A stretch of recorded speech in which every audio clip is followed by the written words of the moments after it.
2011-এ মমতা ব্যানার্জি যেদিন শপথ নিতে এসেছিলেন, লক্ষাধিক মানুষ তার সঙ্গে হাঁটতে হাঁটতে গিয়েছিল।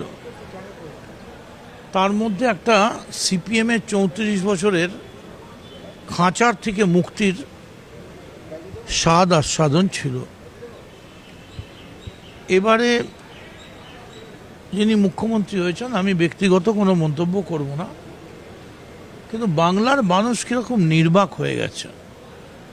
কোথাও কোনো উচ্ছ্বাস, আনন্দ, যারা জিতেছে বা যারা দায়িত্ব পেয়েছে, জিতেছে থেকে দায়িত্ব পেয়েছে বলা উচিত, তারা